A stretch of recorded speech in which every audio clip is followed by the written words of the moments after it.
Bonjour à tous et bienvenue dans cette quatrième vidéo du chapitre Triangle, rectangle et cercle circonscrit. Dans les précédentes vidéos, nous avons vu deux premières propriétés. Ces deux propriétés avaient les mêmes données. En effet, pour chacune de ces deux propriétés, nous savions dès le départ que les triangles étaient rectangles et nous avons montré une propriété sur le cercle circonscrit et une sur la médiane relative à l'hypoténuse.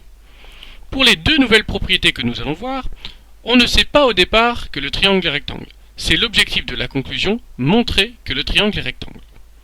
Ces deux propriétés sont en fait des propriétés réciproques de nos deux premières propriétés. Est-ce que tu te souviens ce que sont deux propriétés réciproques? Une propriété réciproque, c'est en quelque sorte la propriété inverse, construite en symétrie d'une propriété. Dans une propriété réciproque, les données et les conclusions de la propriété sont inversées. Intéressons-nous aujourd'hui à la première nouvelle propriété. La deuxième viendra dans la prochaine vidéo. Pour cette propriété, nous allons tracer un triangle inscrit dans un cercle. Attention toutefois, ce triangle n'est pas inscrit dans n'importe quel cercle. En effet, peux-tu me dire quel est le diamètre de ce cercle? Le diamètre du cercle est un des côtés du triangle. En effet, BC est l'un des côtés du triangle et c'est le diamètre du cercle. Et A, lui, appartient au cercle.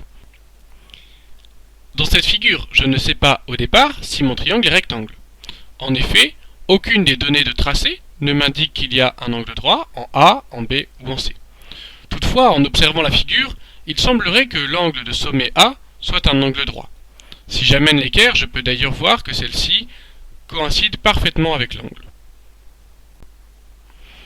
Peut-être que nous nous sommes placés dans une situation spéciale.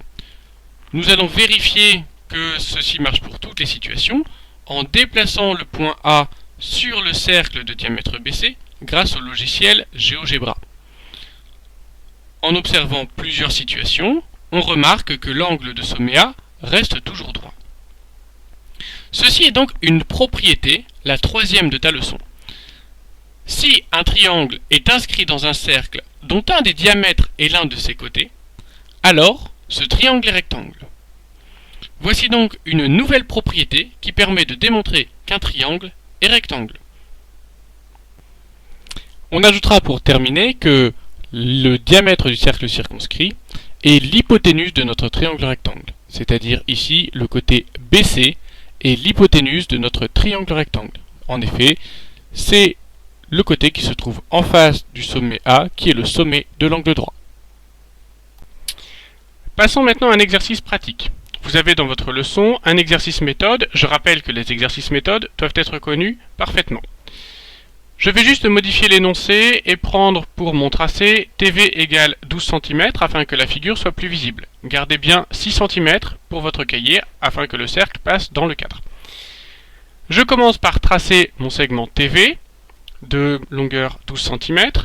Je repère son milieu car ce sera le centre de mon cercle. Je rappelle que TV sera le diamètre du cercle. Je trace ensuite mon cercle de diamètre TV. Je place ensuite un point U quelque part sur ce cercle, peu importe l'endroit. Plaçons le point U ici. Je relie ensuite pour avoir mon triangle.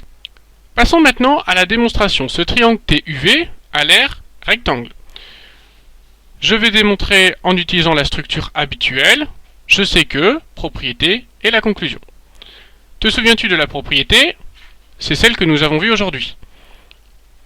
Cette propriété a pour données si un triangle est inscrit dans un cercle dont un de ses côtés est un diamètre du cercle. Donc nous allons préciser ici que TUV est bien inscrit dans un cercle, le cercle de diamètre TV. Je peux donc réciter ma propriété et enfin conclure, puisque toutes les conditions sont réunies. Conclusion. Le triangle TUV est rectangle en U. Cet exercice est à connaître par cœur et à maîtriser par cœur. Recopie-le maintenant dans ta leçon.